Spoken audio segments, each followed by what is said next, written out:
Hi everyone, welcome to week 4 of Dante's Inferno.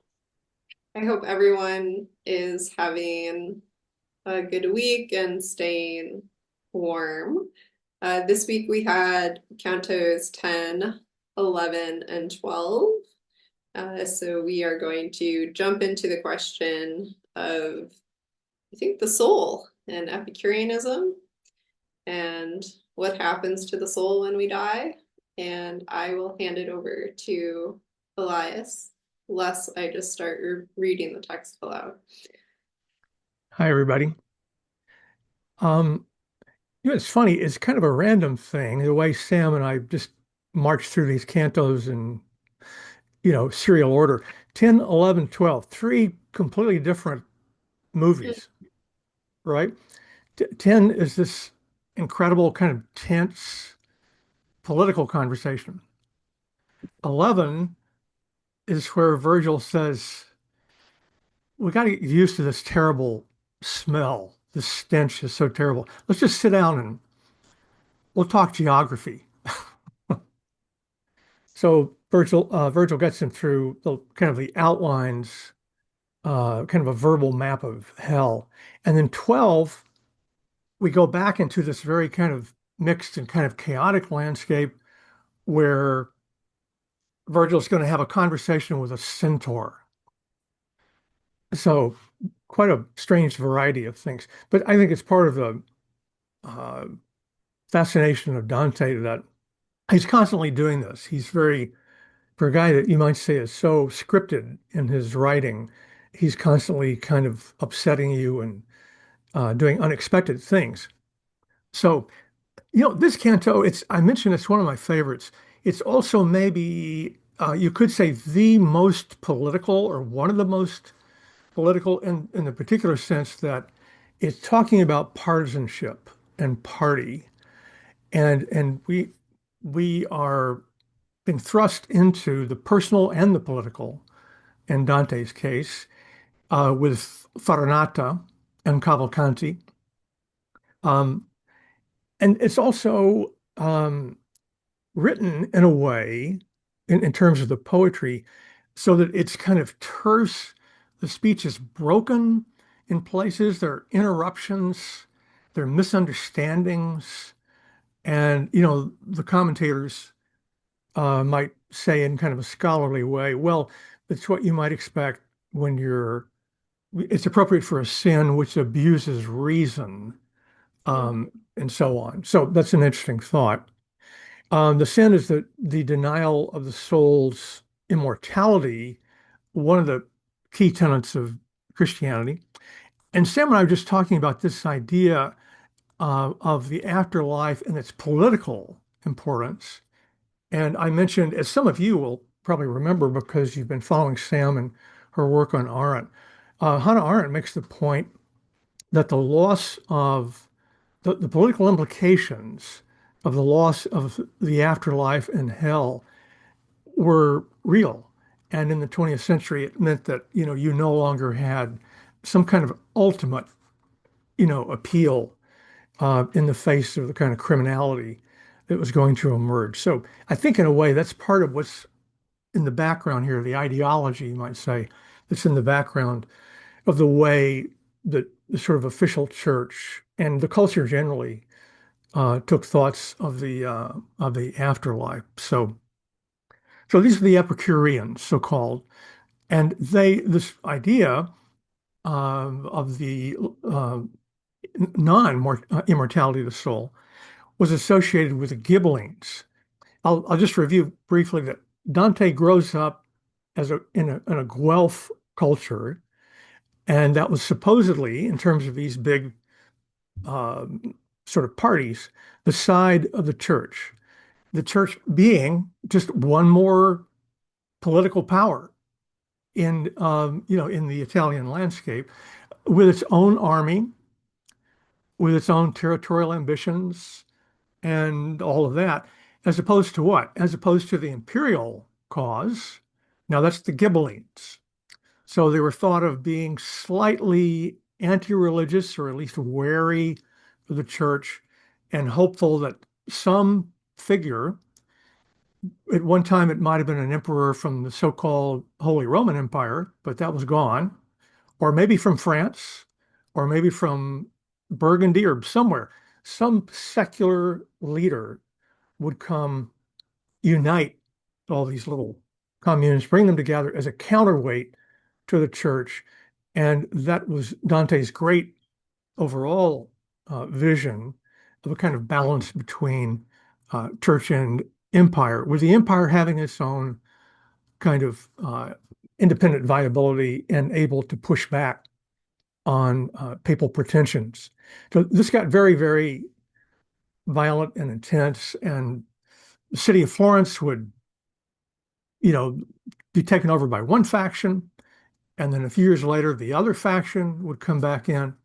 But Dante, just before he is born, the Guelphs come back into power. He is a Guelph, and then the Guelph party falls into two pieces, which we'll get into a little bit later. Anyway, he's going down through this landscape, kind of a cemetery landscape with open tombs engulfed in flames. He's going to be passing through that landscape, by the way, as we go on through a dense forest and then finally into a burning desert. So this is all pretty, awful stuff. Um, he is wondering, can I speak? He says to Virgil, asking his master. Oh, and line 3 on page 77 in the Pinsky. O matchless power, I began, who lead me through the evil circles at your will, speak to me with the answers that I crave about these souls and the sepulchres they fill. Might they be seen? The cover of each grave is lifted open, and no one is on guard. And Virgil replies, explaining that these are all unfortunate Epicureans, um, including Epicurus himself. He lies here with all his followers who call the soul dead when the flesh dies. The question that you raise will soon be answered now that we are inside, and so will the secret wish you don't express.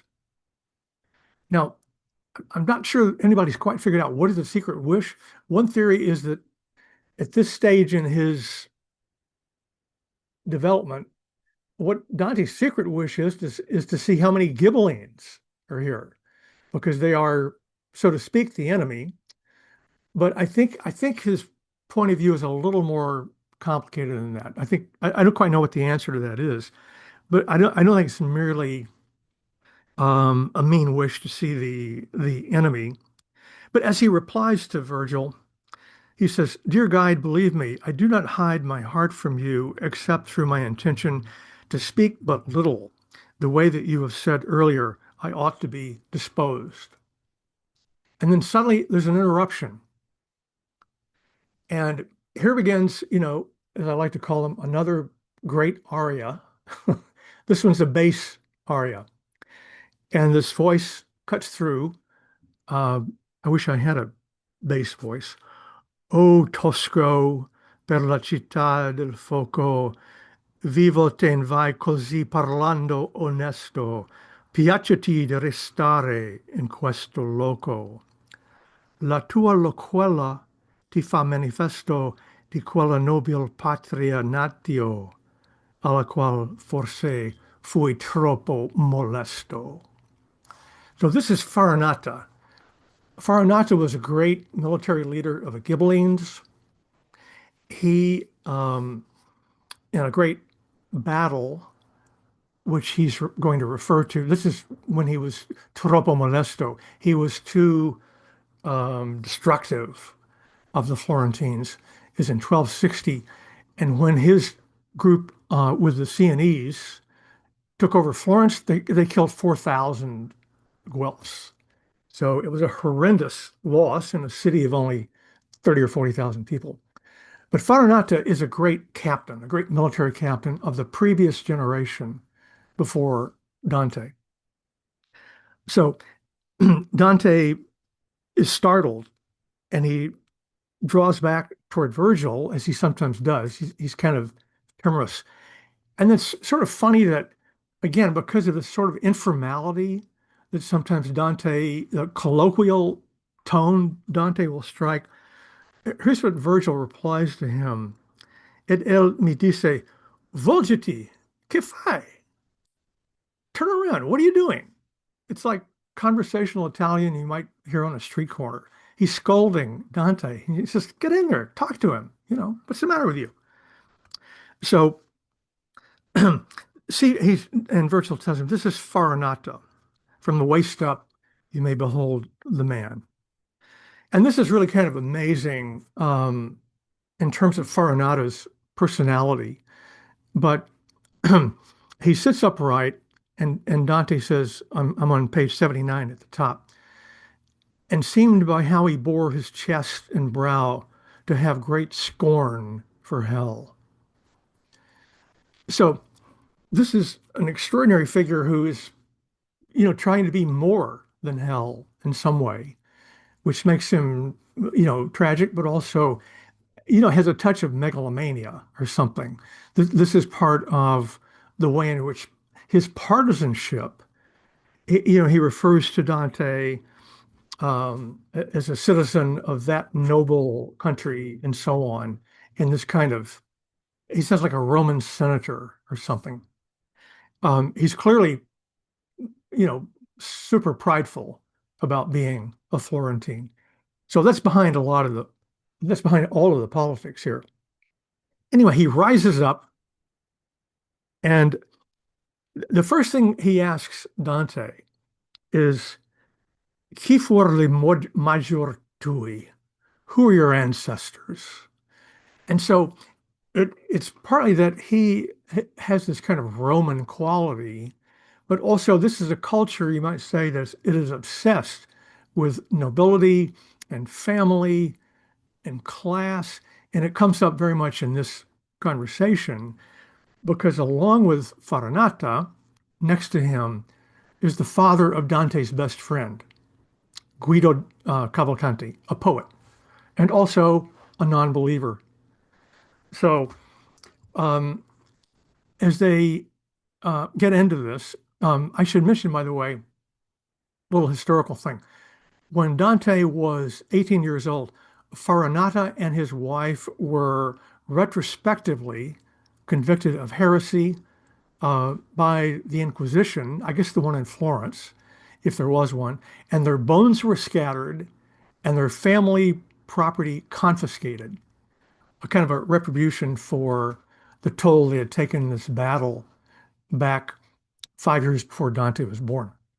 So anyway, he holds hell in great disdain. So that's very striking. He calls it a blind prison. So we have a conversation here which begins in kind of a courtly way, and it's going to gradually turn sort of rancorous.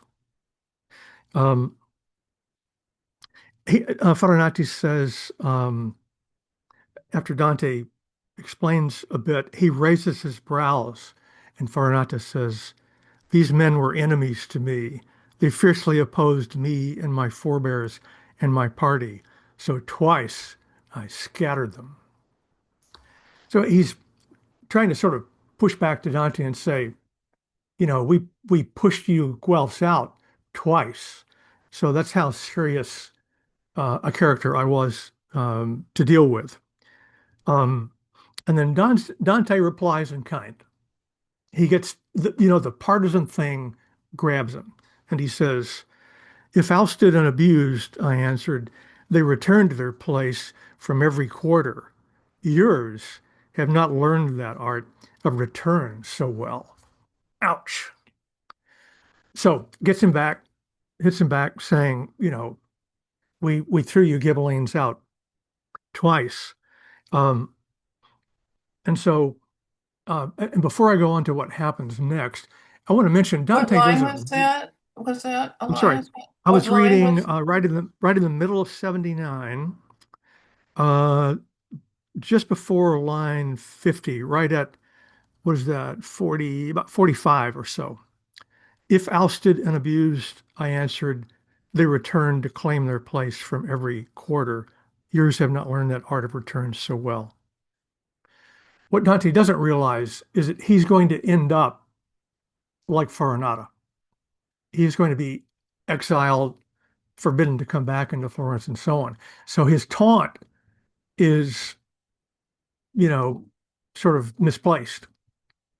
But then again, this unexpected thing happens. Um, Suddenly, the face of a shade appeared beside him, showing the part from the chin up. I think through having risen erect on his knees, his gaze began to dart anxiously around me, as though in expectation of someone with me.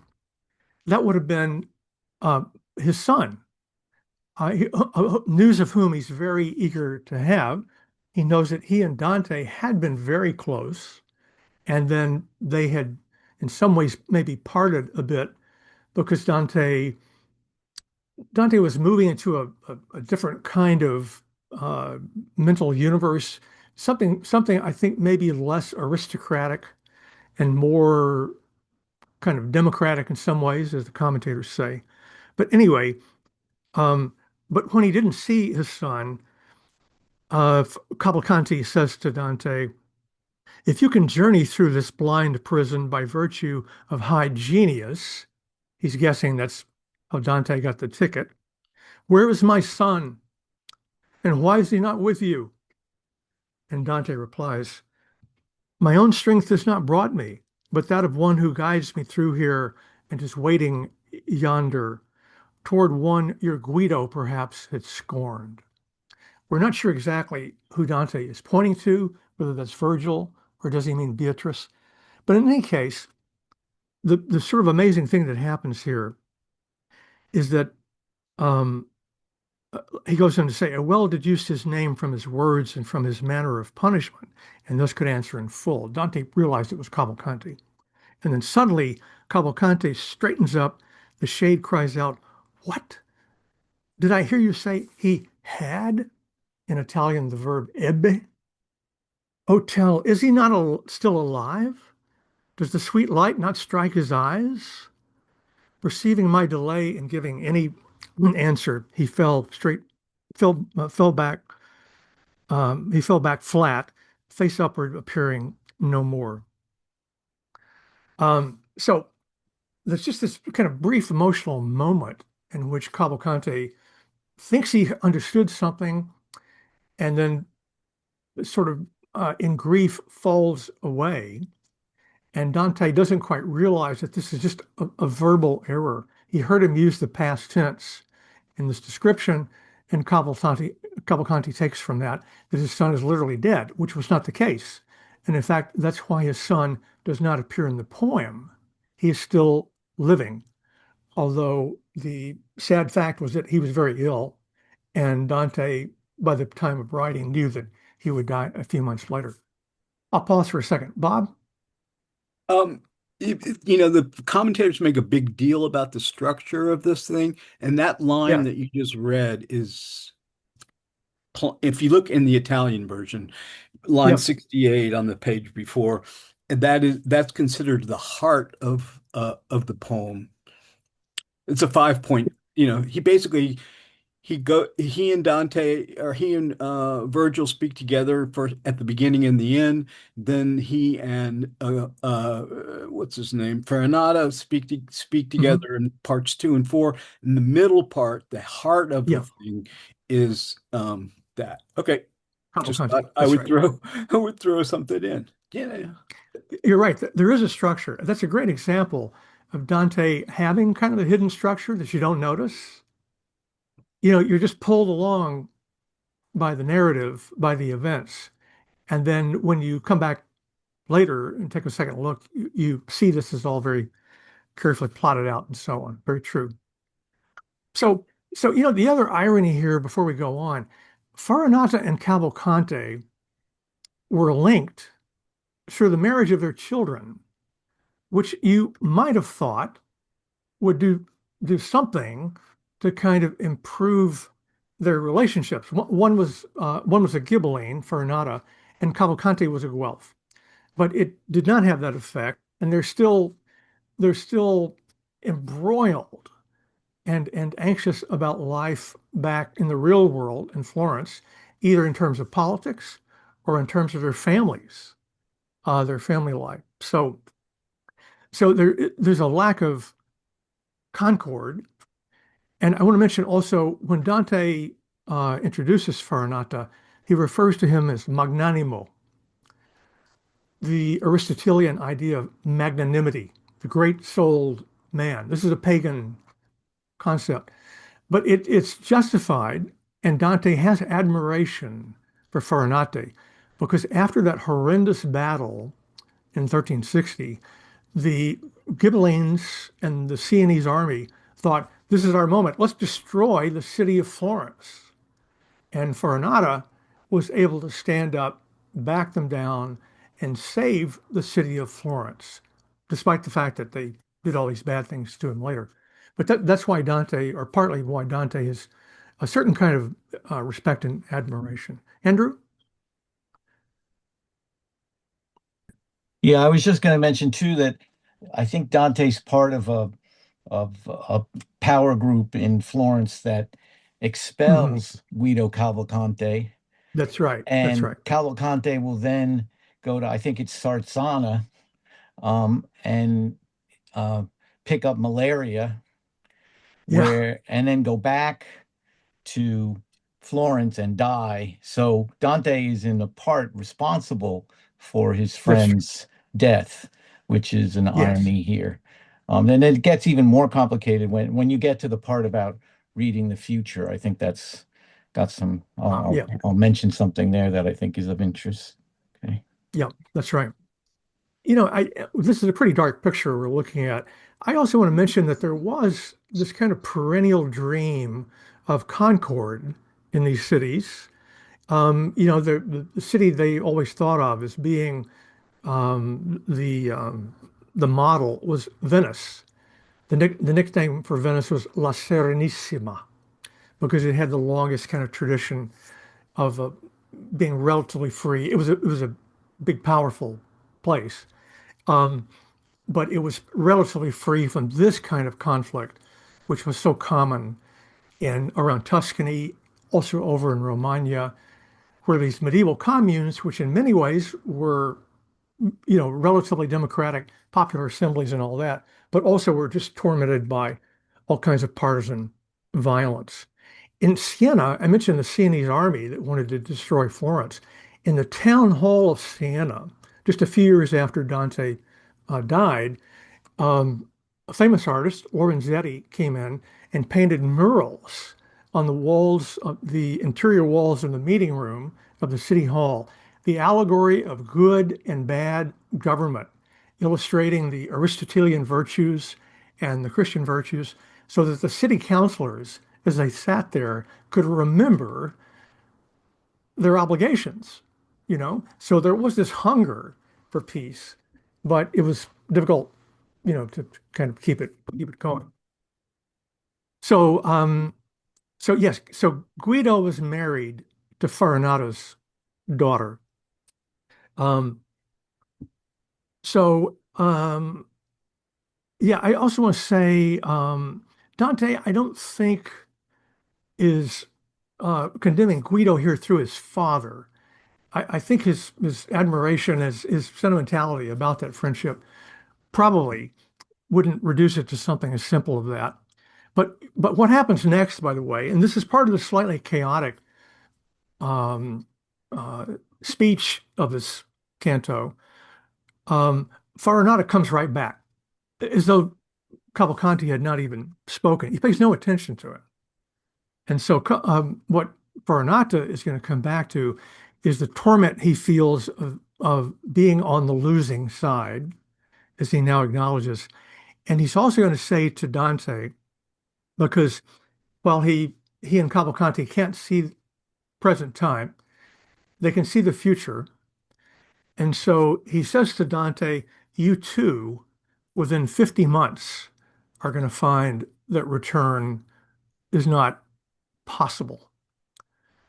So then Virgil tries to kind of soften the blow, I guess, by saying, wait and learn of these things from Beatrice. But nonetheless, Farinata is, of course, correct. Um, so that is very sad. Um, let's see. So finally, they enumerate some of the other Epicureans. There's a cardinal. There's Frederick II. Um, the poet says, I walked back over to the ancient poet with my thoughts at work, mulling the words that bore such menace to me. My guide set out, and as we walked, he spoke. Why is it you're disturbed?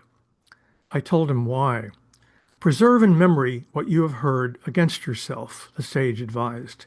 And I pray you listen. He raised a finger at the word. When you confront her radiance, whose eyes you can see everything in their fair clarity, be assured then you shall learn what your life's journey will be.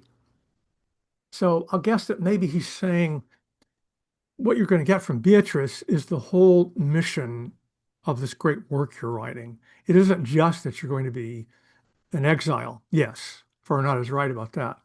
But there's something very important and bigger to the story. Any other thoughts on that? What is it that's the bigger thing? The poem, the writing of the Oh, poem, oh.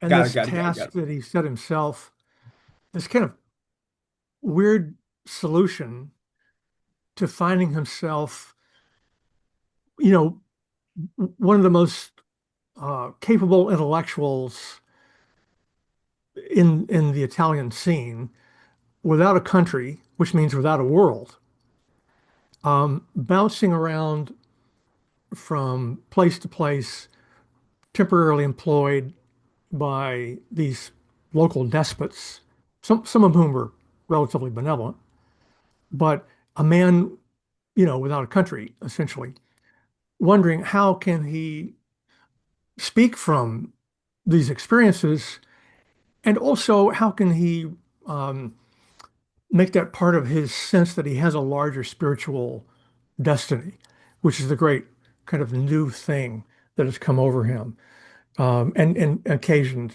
the writing of the poem. Yeah, Andrew. Yeah, I just had two things I wanted to mention in this canto. One, I was interested in the very beginning at the line, I guess it's, well, not very beginning, 40 in the Pinsky or so, when Farinata says, well, who are your people? And yeah, I had thought of this already that Dante never mentions his family by name. Right. It's a very That's right. it's almost as if they're is he the first of any merit in the family or what? I don't know what his thinking is there, but I just thought that's kind of interesting because the whole encyclopedia of the Commedia is about lineage in many ways, right? That's true. But Dante's actual lineage doesn't seem to have much value, um, except as Yeah. a gulf. I was thinking about that, and then the second thing I was thinking about was like, what is the good of a person in this particular area of hell in seeing the future? It's a really sort of vicious punishment, actually, in Yeah. that you can do nothing about it. I Yeah. mean, it's only Dante who happens to have come down here with Virgil that Farinata can then tell him in 50, but nobody else is going down that he can talk to about it. They can all discuss between themselves about, the people in their Mm. families that will Mm. be dead in 3 or 4 months Yeah. or whatever it is. Yeah. So anyway, I just thought it's an interesting sort of another layer Yeah. of punishment that you should be able to see the future, but do have nothing to be able to ever say Yes. about it or anyone to talk to about it. It's not a very. Great point. Yeah. And Yeah. then the last thing there is that why is Guido's father unable to see his son's death then? Why can't he see Huh. the future? Yep. Yep. What's so maybe that's just a little inconsistency in the poem, but Also a good point. Yeah, I agree. I don't I, know. I don't know Those the those answer to were that one. yeah, there's no answer. I've just It is kind of ingenious, though, isn't it? I mean, Dante's making up the rules here to a yeah, certain yeah, extent. yeah. And the idea that you can't see the present, what that does, of course, is reinforce a very deep human need, and that is to want to communicate with the dead. And Dante's saying, and the dead would want to know what's going on in the world. I'm no longer in the world. Help me, you know, make this connection. This is in a way what great poets do, right? They call back the dead and make them speak to us again. Blood for ghosts. If you sacrifice enough blood, the ghost will come out, like in the Odyssey. Um, but it is eerie, and it's probably not uniformly applied. I hadn't thought about the fact that Cavalcante can't see apparently in the future or would not have this question, but that's a great point. David. Yeah, honestly, I was just gonna want to kind of double click on exactly what you just talked about with Guido, not being or Cavalcante not being able to see Guido's death, and I Hmm. don't know. It almost seems like the way Dante writes about time is like being able to see the future.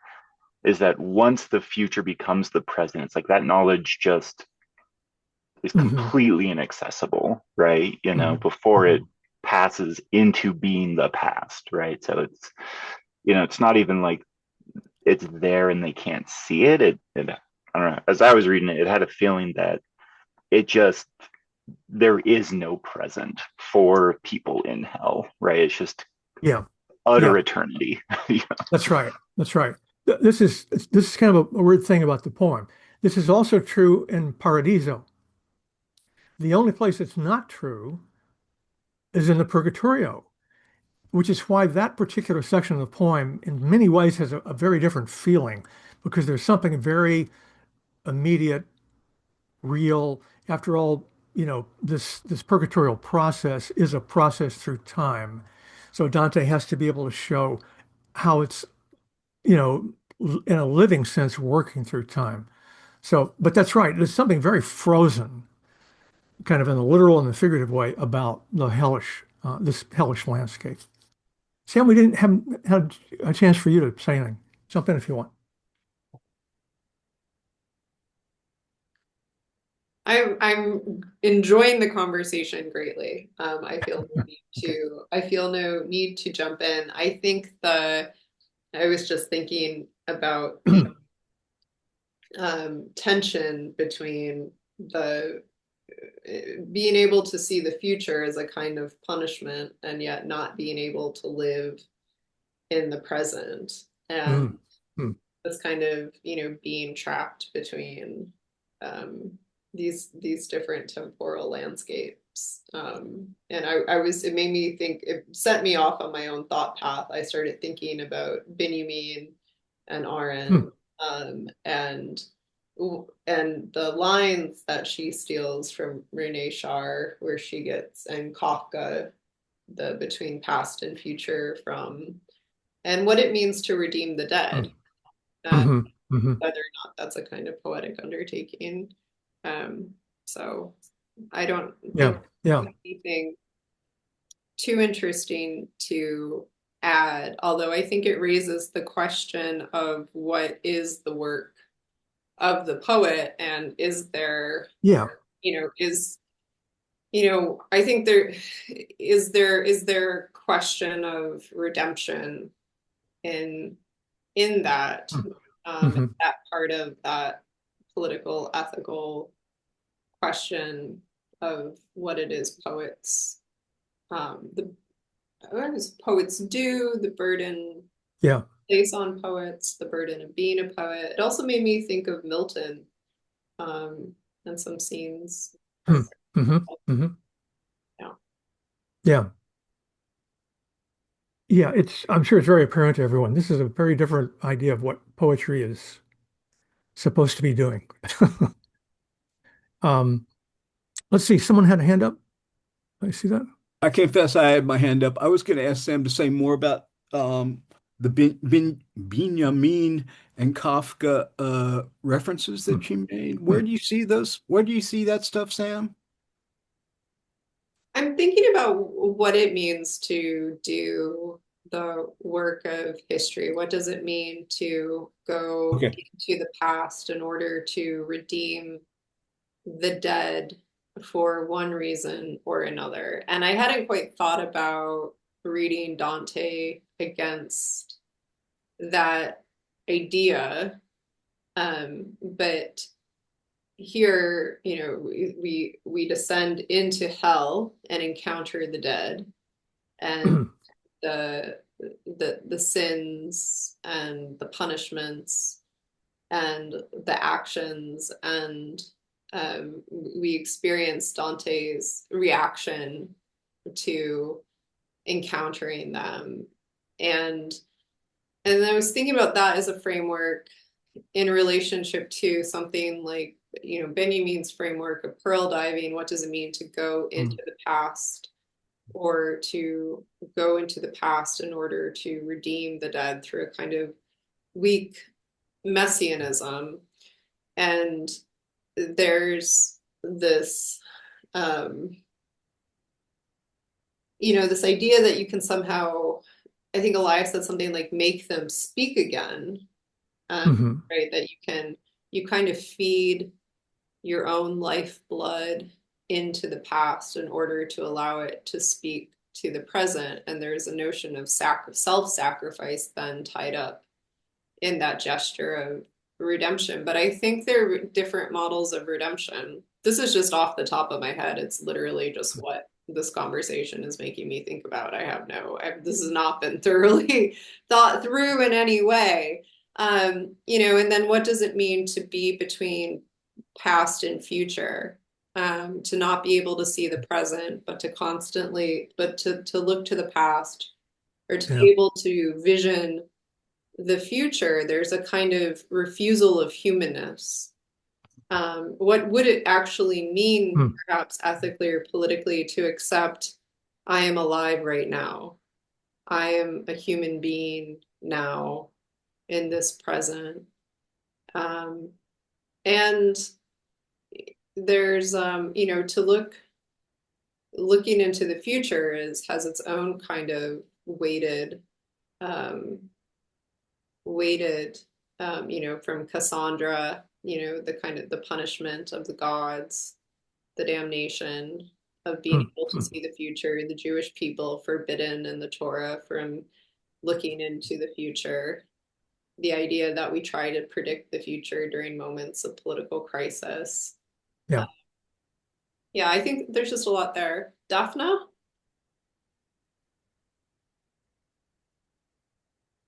What struck me in this particular passage was the fact that these particular individuals are being punished for what they thought, Yeah. not for anything that they did. So, or Mhm. for what they didn't think, which is terribly tragic, because Mm, there's a lot of things that we don't think, and yeah. it becomes criminalized in this universe.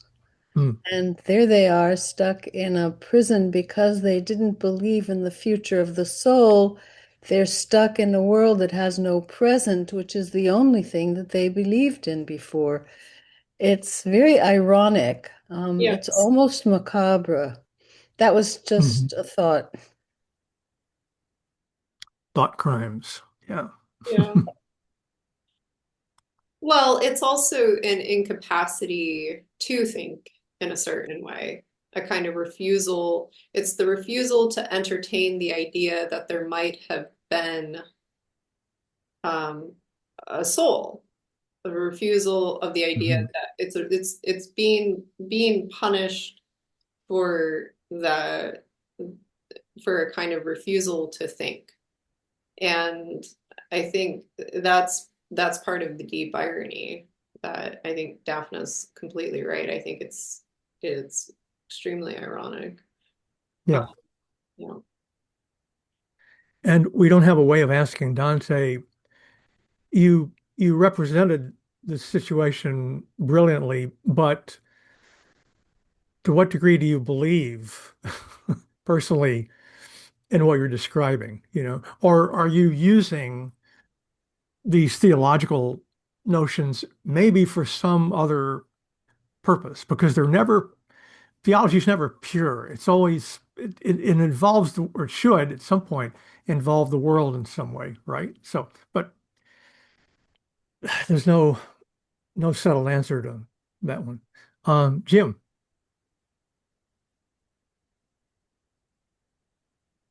Hold on. Ah, There you are. uh, I know it's characteristic of Christianity and Judaism where thought has become sins, as epitomized in the Ten Commandments, thou shalt not covet. Is the sinfulness of thought existent in other religions, say Islam or Buddhism? I'm asking, I don't know, but, or is it something that is uniquely Judeo Christian? I Sam, you and mean, I both have thoughts on this. We're about to talk about usury, and right now today there are, Somali communities in Minnesota that do not use usury in home buying, and they form, financial little financial networks, little local networks, pooled money. I have a friend that works with groups like that because they simply do not want to be involved in the banking system so far as they can avoid it. So Islam would be one. I said the other thing is about the Aristotle. Aristotle's ideas flow through Christianity, Judaism, and Islam. So in a kind of a rough way, you could say this framework is about the largest, most comprehensive one that we know of in the Western world. Um, yeah, David notes the Eightfold Path in Buddhism, which includes right thinking. Um, yeah, but does so it's Buddhism not have so. the gotcha quality to right thinking that Christianity and Judaism and Islam have? Where it's like you think wrong, you sin, therefore Mm, repent or go to hell. hmm I mean, Well, that's what I'm asking. I mean, Yeah, and question. Well, here's a good I question. just Is it merely I that just think their sin is bad opinions? behavior, not bad thought. Yeah. What I'm thinking about is this Epicureanism. Is this merely an opinion, or does it translate, which I think to some degree it does, at least in Farinata's case, into political affiliation? So these things are blurred. These things are not neatly separated in the Middle Ages. One can imply the other. I Like, think that's a partial way of thinking. Yes, yeah. I was just going to say, I think in any kind of Vedic or Advaita Vedantic tradition, and Hmm. similarly, and Christian traditions, you have the kind of karmic system of retribution. So even if Hmm. you don't believe that the soul reincarnates, or if you don't believe the soul come goes to heaven, there's an idea that our Hmm. actions have effects that exist in the future Hmm. that carry But positive, but negative, isn't karma? or neutral consequences depending upon the tradition that you exist in. Yeah. And No, I'm just going to ask. I mean, excuse the mixed terminology, but isn't karma more Newtonian? For every action, there's an equal but opposite reaction. Hmm. isn't the what? I missed the first part of that, Jim. Isn't what, But no, Newtonian? couldn't karma? God, my Oh, New York karma. accent. Your microphone's a Yeah. little choppy today. Okay, karma. Oh no. It's part of it is where I moved. I'm in a cell phone dead zone, so Ooh, I'm going to cut ooh. into it. Yeah, I'm in New York City, and I found one dead spot in the five boroughs.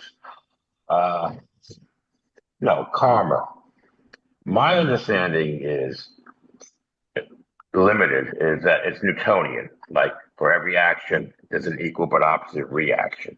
Is Not that a fair? necessarily. No, it really depends upon the tradition. So there are different ways of thinking about it, but there are, I think the most general encompassing way to say is there are effects. So action and inaction both carry, it can either positive, negative, or kind of neutralizing effect. But my point either way was that the effect exists in the future, right? So yeah.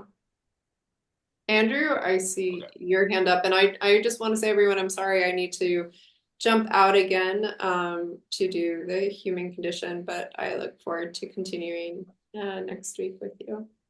Yeah, thanks. From at least one of us, regards to Miss Bronte. I will give my Yep. regards to the cat. Thank you. I was only just gonna bring back to the beginning in a way and ask the question of why this heresy of all heresies, and it's because it's Florence and it's because it's political as well.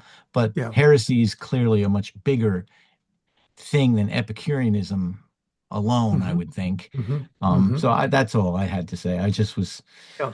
I found it interesting. When you look at all the versions of the poem, they have their maps, and the area we're in is heresy. We're not in Yeah. Epicureanism, No, and that's right.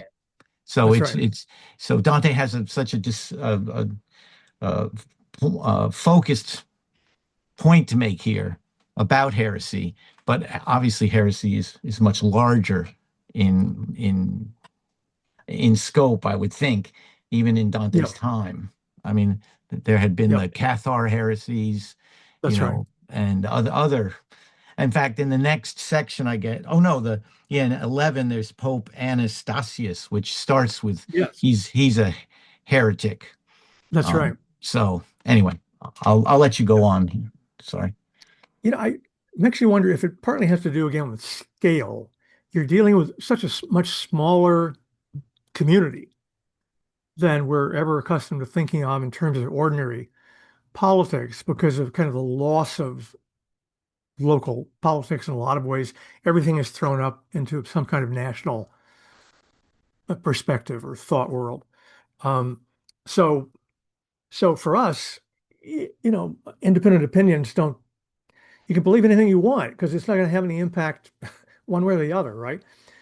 Although some of you may be old enough to remember when back in the wonderful Cold War, opinions did get you in trouble, and there was just this terrible record of persecution and idiocy around people who were wrong-headed, and there's some remnants of that still around today, and of course other societies where your opinions can cause bad things to happen to you. But it seems to be in this case, these opinions often had associations around them that just turned into simple partisanship.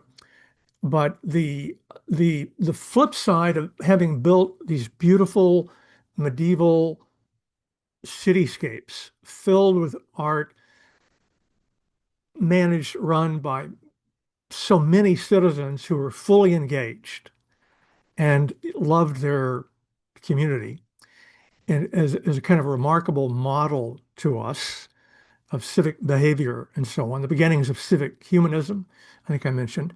There were also, at moments, like a scene out of The Godfather, right? And this wasn't just, a crime here and a crime there, but it was very politically disruptive. And so Dante is partly seeking for the sources of that division and discord. And the poem is in some ways an exploration of what the answers could possibly be. And it's very difficult. It's very difficult. Any other thoughts on Canto 10?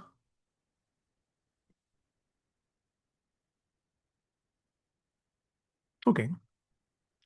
Um, Elise, can I yeah, ask go you a ahead. question? Am I crazy to think that this thing really kind of drops off after 10? You mean the poem itself? Yeah, I mean, 10, 11, and 12 are kind of like meh. Am I wrong? No, I was going to say, yeah, 11, they're just sitting around talking about the map. Yeah. 12, they run into the centaurs, and the centaurs are going to Okay, be an okay. interesting episode as we'll get to. But we Okay. haven't even gotten to Ulysses. We haven't gotten to Ugolino. Oh no, no, We haven't. I'm sure it picks up. I was just thinking, Yeah. No, after that. they're definitely. This is a long poem, and there's some flat spots, so we're going to kind of skip along Well, through the we flat should say spots. that there's no accounting for taste here because I found 11 No, to be fascinating and 12, and so great point. Great point. I was kind of like I find Yeah. Farinata to be a bit like, eh, but so Uh, there's no accounting for taste. great. I stand Great. Okay. corrected. Well, No, no, but that's the whole point. You don't need to there be are going to be corrected. It's just moments. It's slightly comical when Beatrice will turn to Dante and say, I need to explain to you about the refraction of light or something. And she'll go off for 100 lines, and you're thinking, what is this? So Dante's interest in science will sometimes pull him down some byways that are going to seem pretty, antiquarian or something. But then things will pick up again. So it's back and forth, back and forth. Um, 11, I'll just say briefly, the thing that I wanted to pick up about this, they sort of pull up, take a break. Um, they begin talking about the plan of hell, which surprisingly is based on Aristotle. It's not based on some theologian. So Dante's going to go through that, or rather, Virgil's going to go through that with Dante, comparing fraud and violence and so on. And the topic of usury is going to come up, which is the sin, you might say, on which the rising prosperity, the really remarkable financial ascent of Florence is built. So from Dante's early childhood to where he is uh, around, say, 1310, when he's writing the poem, the city has changed dramatically because of this. The only thing I can think of is my own little favorite city, Austin. When I was an undergrad in Austin, Texas, a long time ago, it was just kind of a dumpy little capital, that had a few hippies and there wasn't much going on. Well, you pour a few $1 billion through a place at an accelerated pace, then when your daughter goes and visits your college town many years later, it's unrecognizable. So there's a bit of that in a way, not quite that dramatic in the case of Dante in the fate of Florence in the early 14th century. So usury is, part of the engine that enabled that. Dante is reaching for an explanation about why this kind of proto-capitalism seems to be doing something to the tenor of public life. And this could be, a highly simplistic way of thinking about it. But nonetheless, he identifies this. And because of his background, he thinks there ought to be an answer out of some combination of the Bible and Aristotle. And he comes up with this theory from Genesis 3, where God condemns humankind to toil and eat by the sweat of their brows. So, in other words, you should not be so corrupt as to find a way to make money beget money. There's something disturbing and unnatural about that. So we because of our ambitions to use it to grow and build, we have decided that there's some degree of that is perfectly licit. And then we also know that there are loan sharks and payday loans and things like that are an extreme version. We might object to that for ethical reasons. But Dante sees the early beginnings of this, and he just thinks that he's kind of like a no growth guy, you might say, because he sees it's changing everything. That everything solid turns to air, as Marx said. Um, so um, So that's what he is complaining about. It is a form of violence, strangely. It seems weird to us to think of usury as having anything to do with violence. but it's a form of violence against God, as is blasphemy and even sodomy, which we're going to get to a little bit later with his great teacher Brunetto Latini, and we try to figure out how did Dante understand this, you know?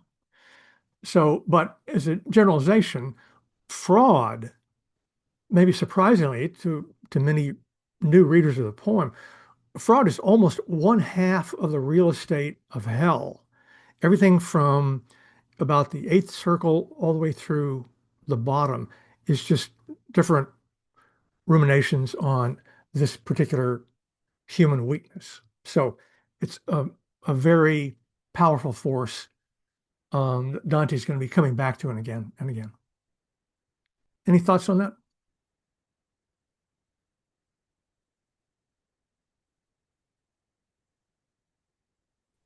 I'll Go ahead, just Andrew. I'll just mention a couple things that I read regarding the usury.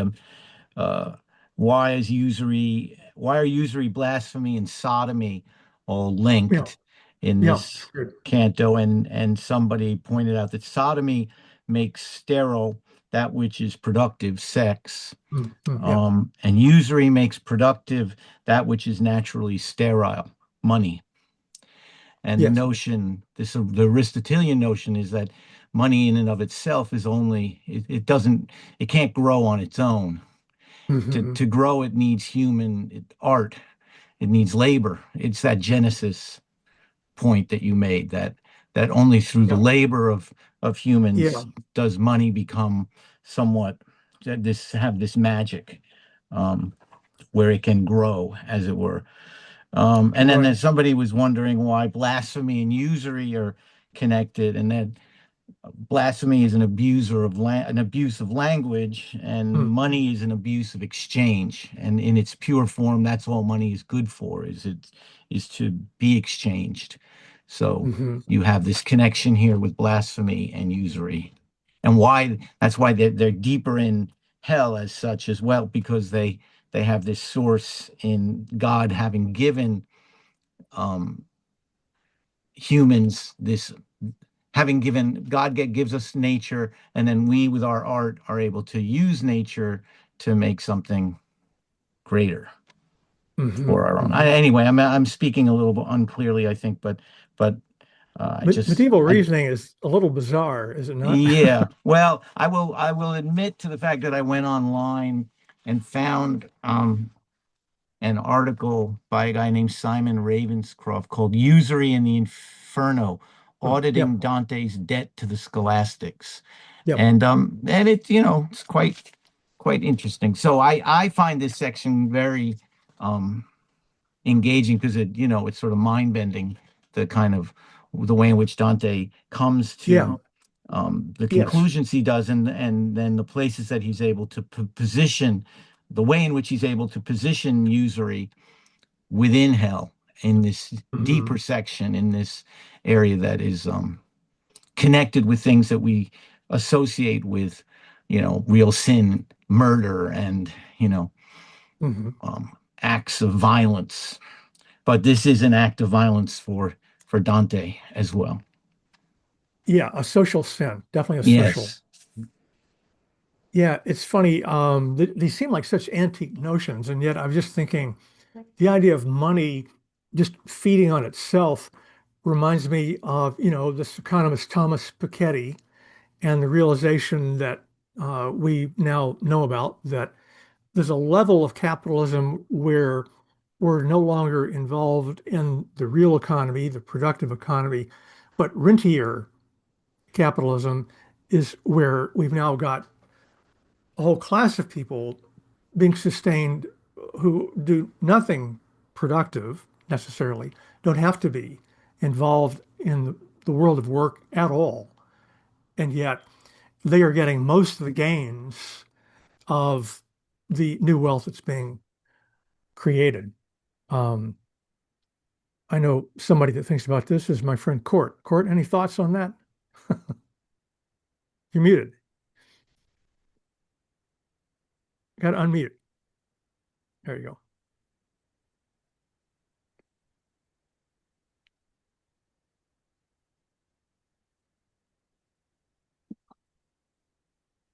There we go. There we go. It's just very rich. I worked my whole career as a lender, and we fought against NIMBYs.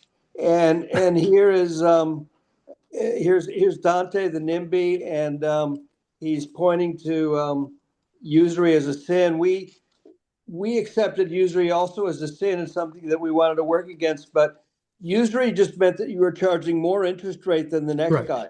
That's Yep. what usury is. And, Right. so usury means that at some point you're charging too much in interest. But the basic question of lending as a sin is just something I find very, very rich, and I very much welcome. Um, uh, then I also just have to say I got greatly distracted when Jehoshaphat jumped up. So that was the other part that really struck me in this passage. Hmm. Hmm. Well, is that at the beginning? Get that? Oh no, I think it's sorry, I'm confused. Let's see. That's the let's see, where is that reference? Court, I forget. Jehoshaphat is in Canto 10. That's right. 10, Oh, yeah. all right. Yeah, Sorry, that's the yes. graveyard outside of Jerusalem, where apparently all the souls, why there, I don't know, all the souls are reunited with the body, was the notion anyway. Okay. All right. So we're going to have to do this to get through the whole thing. Well, we're going to have to go a little light on some of the more kind of prosy cantos in order to keep hitting the highlights. Although I appreciate the fact that Andrew at least doesn't necessarily see this as a low light in number 11.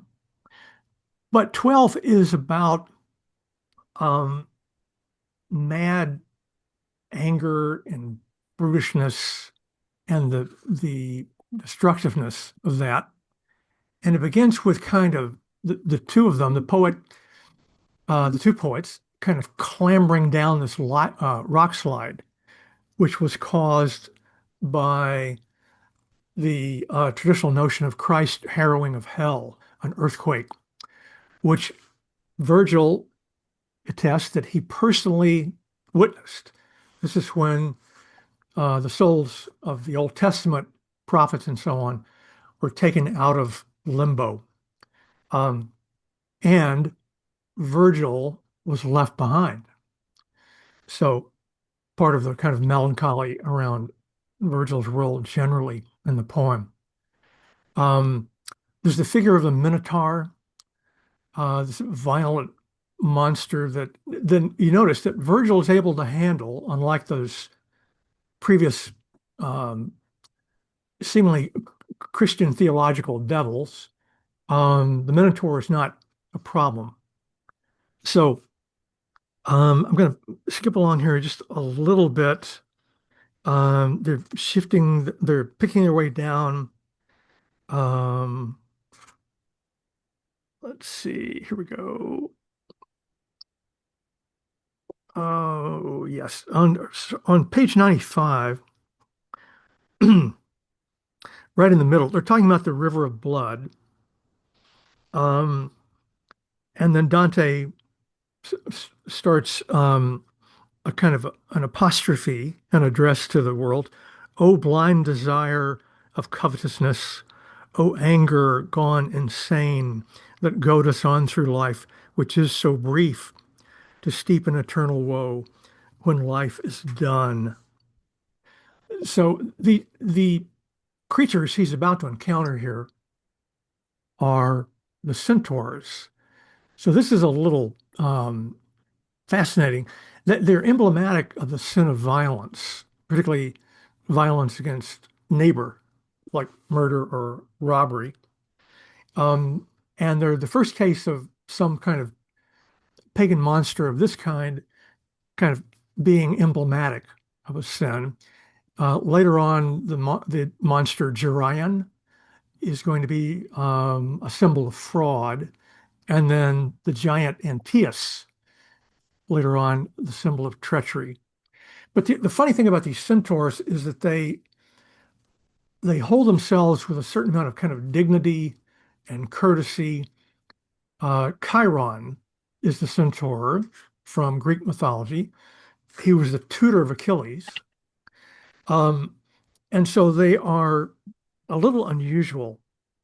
Dante describes them. I'm still in the middle of page 95. I saw a broad moat bending in a curve encircling the plain, just as my guide had said. Between the moat and the bottom of the cliff, centaurs who were armed with bows and arrows sped in file, as on a hunt they might be found when they were in the world.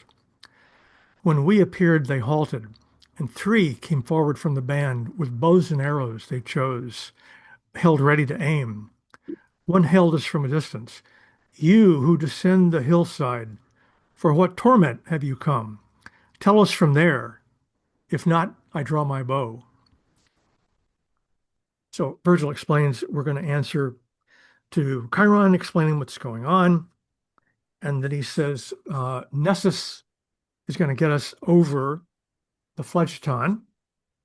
Um, and also, the other torment for people in this part of hell is that if they come up above the surface of the river, the Phlegethon, um, the centaurs torment them with arrows. Um, and the centaurs also are noticing again this little motif that comes up, which is Dante, to their surprise, is a living being. He seems to um, move objects. When he touches the ground, the rocks move, and they're struck by this, Feet of the dead, Chiron says, are not accustomed to behave like that. So, and these centaurs also are dual natured. They're beast and man. And so they're very curious in terms of what they represent. I want to see if I can show something very quickly. There is the idea that Dante put them in the poem because they symbolize something in Italian public life that was growing, and that is the rise of mercenaries, armed bands led by soldiers, freelance soldiers. Many cities did not have large armies, so they would contract with these figures. They were called condottieri. And in Dante's time, they were still not common. But only 100 years later or so, they became very common. And they, in many ways, they represent a threat and then finally the end of this culture of the medieval communes. I want to see if I can share with you really quickly an example. This is a famous one. Everybody see this guy? Yeah. This is Colleone, the famous Colleone monument, equestrian monument in Venice. The man on horseback. What's the attraction of the man on horseback? And the power of that figure. Um, these characters were not brutes. They were often, educated people, and they apparently, according to what I've been reading, they were beginning to formulate ideas around the art of war. They were not just bands of, marauding soldiers. In fact, they tried to be kind of canny about not engaging in battle to preserve their troops and instead to engage in other kind of tactics. But there was really not much, so to speak, science on this. But they were arising. And in this canto, Dante is going to mention a couple of them from the region called Romagna. But their, I guess, charisma, you might say, and their influence was such that soon these communes began to kind of transform into places led by a signore. And the new system was called signoria. And signoria really meant despots. You've been taken over by maybe a very educated, cultivated leader, but you're no longer a commune. So that was coming. And Dante is, in some ways, with the centaurs, just giving us a brief kind of uh, comment on uh, how he felt about that and what it represented in terms of civic life and civic culture and so on. Yeah, Andrew. We were I think 2 Sundays ago that the Lancelot and the Arthurian legends Yeah, came up, and I yeah. remembered. I think I sent you an email about this. That I remembered a film by a French filmmaker, Robert Bresson, Oh, yeah. Lancelot du Lac. I don't know if anyone's ever seen it, but Mm. it speaks to what you're talking about. It's it's the whole myth, and then at the end of the film these knights are defeated by these roving bands of archers. And Huh. it's actually really beautiful. Like the Bresson has these guys running through the forest. They're not on horses. They're running through the forest with their bows and arrows, and they're easily taking out the knights. And it's just a Hmm. moment of Hmm. transformation, a cultural Yeah, transformation that yeah, Robert yeah. Bresson Mhm. um, illustrates quite beautifully. He's also got this other really great moment right at the end where suddenly there's a clearing in the forest and there's this brand new French villa with trees cut down all around. And it would be in our day would be had the patina of age and look quite romantic. But then it was like an abomination. It was sort of like going out to Uh-huh. the suburbs, Huh. Huh. Yeah, and yeah, seeing your old neighborhood when you were a little kid that had woods has now been, put up a 12-bedroom house or whatever. Anyway, yeah. Lancelot Delac, Robert Bresson. It's a great film. And it's Famous movie. got Yeah, I've these never seen that. roving Interesting. archers. Yeah, yeah. Very cool. Huh. The other thought that occurred to me as I was digging into the centaurs and trying to figure out what was behind this depiction, the man on horseback. This is a powerful kind of archetype. I'm here in Washington, D.C. I've been here almost 3 years. There are equestrian statues, particularly Everywhere. related to the Civil War, but sometimes also the Revolutionary War, all over town. Um, you know, I, Putin, Mussolini, these guys love to ride around on horses, right? What is With this? their shirts off, to look like a centaur. Yeah, yeah. So there's something kind of, as I say, kind of archetypal going on here. The strong man is what we're talking about, right? I think in So, that sculpture that you showed, that if you had a picture of it from the rear, you would yeah, notice that the horse's testicles are quite prominent. And I think that is meant to be a message yeah, to the no to doubt, the public no as doubt. well about Yeah, the kind of power that man yes. represented. And he's also got a drawn sword, which you can't see from the angle I showed, but that's going on there too. Yeah. So so in other words, this is like, if you're so frustrated with the minutia of running a democratic or relatively democratic commune, Dante was in power very briefly, but there was a time where in the uh, priory, the ruling group, six people who were ruling the city, they were in office, I think it was only for 6 months at a time. So there's a lot of turnover that doesn't seem that helpful. Dante complained that at one point they were discussing 22 different ways to organize the voting. And he was just sort of throwing his hands and saying, there's such a thing as too much democracy or something. So what's the alternative when you get tired of the business of governing? You may go for the man on horseback.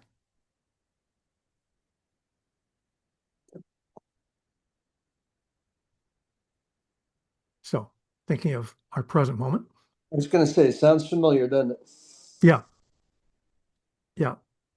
So the decisions can get made quickly, no debate, no wasting time.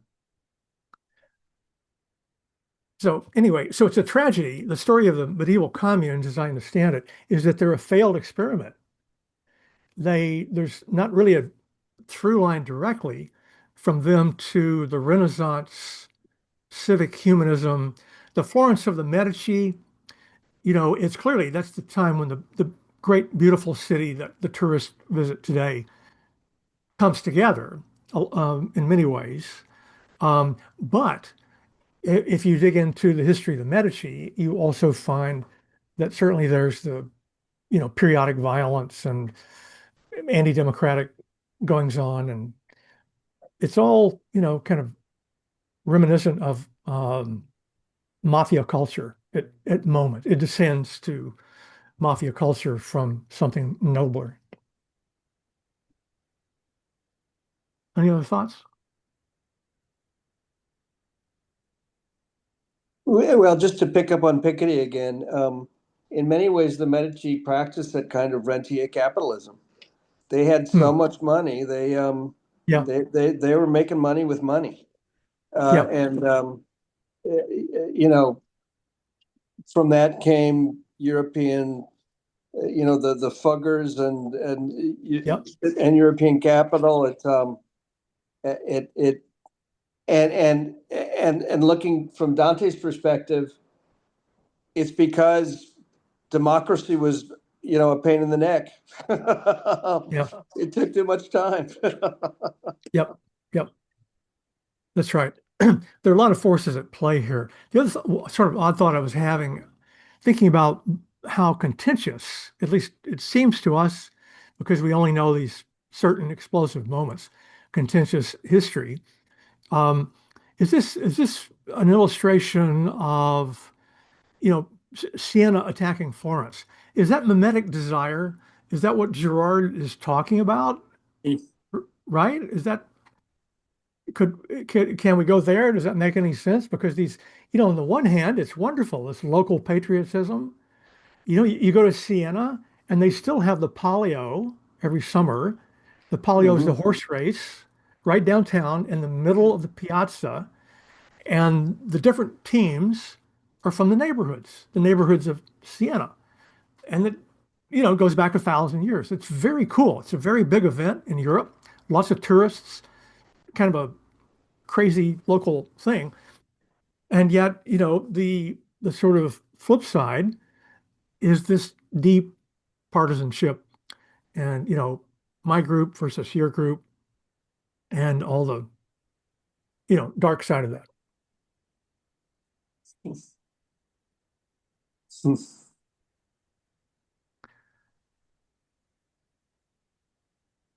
So Dante, I wouldn't say is necessarily trying to resolve all these things. I think he's trying to depict them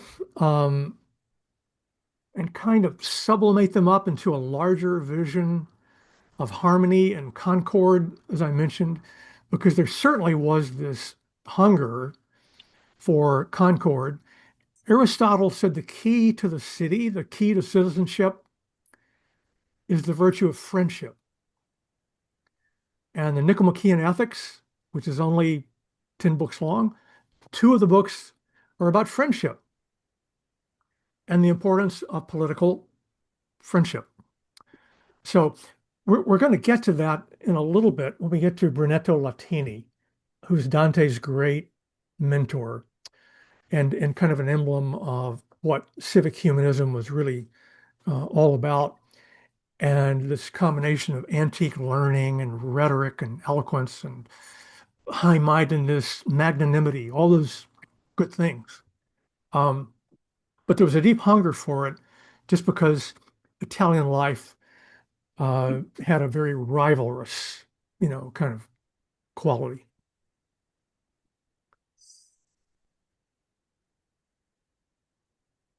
Other thoughts?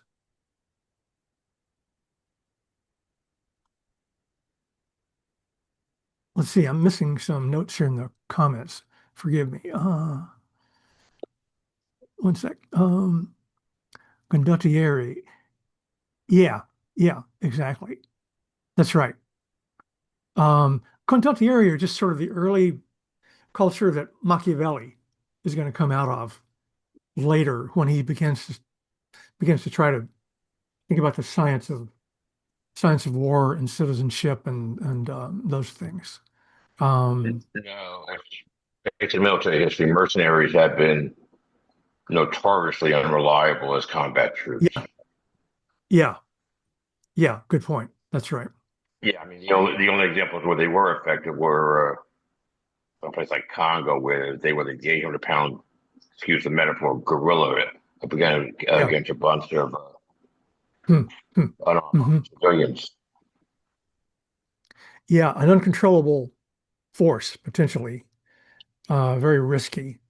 Um, I think it's also interesting that you look at these medieval cities, they're very beautiful. Almost always, I think I mentioned, they have walls. Well, yeah, and the reason they had walls is because there's always the chance that the Sienese might wake up one morning down the road and attack us, even though we're fellow Tuscans and so on.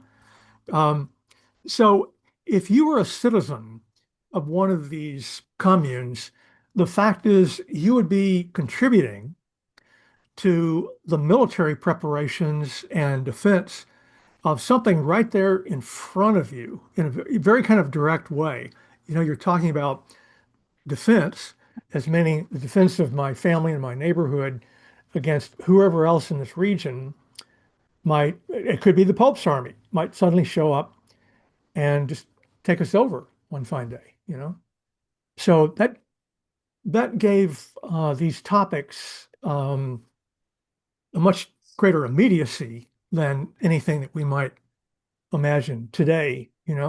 But it was certainly part of the daily life and the thinking of the culture of these cities.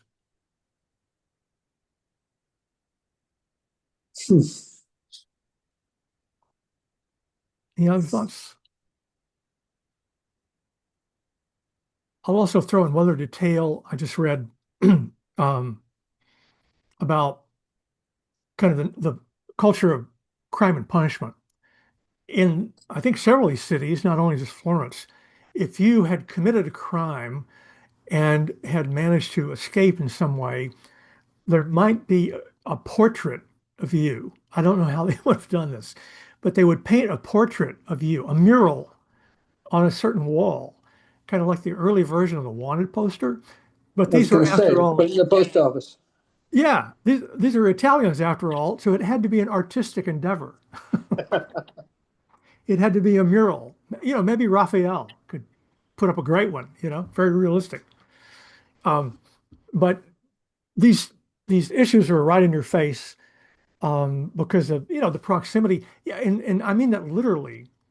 Some of these Italian towns, and maybe many of you are aware, several of them could be picked up and put in Central Park. People lived in tremendously close confines and with, no problem about it. So it's a very different kind of mentality than that of the modern world, where we see ourselves as individuals entitled to thousands of square feet and manorial suburban estates and so on. Very different. Well, it really underlines what you're saying, Elias, about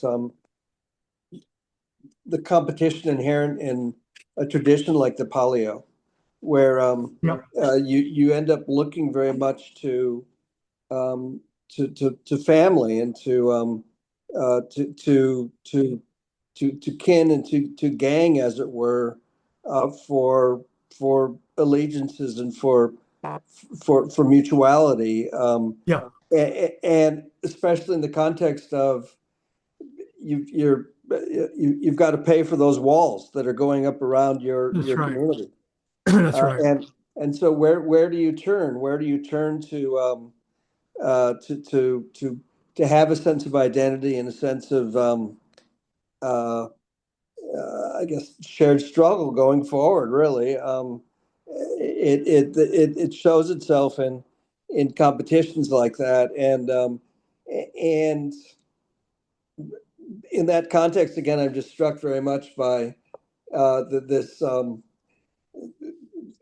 this conflict he sets up between the money makers. You talk about usury. I can't help thinking about Shylock as well, but the just the long history of money being a bad thing. And Yeah. anyway, thank you. It's been very interesting Yeah. to see it that way. Or should we say not so much money and markets, but proto-capitalism, this new thing. Yeah. This new thing we didn't have before. Right. Yeah. All right. Okay. Any final thoughts? And then we're gonna jump off. All right. Thank you very much. Hey, thank you all. Thank you. Everybody have a good week. We'll see you next time. We're going to go into 13, 14, 15, and the hits will keep coming. Elias, thank you. Thank Promise. you. Thank Ciao. Ciao tutti.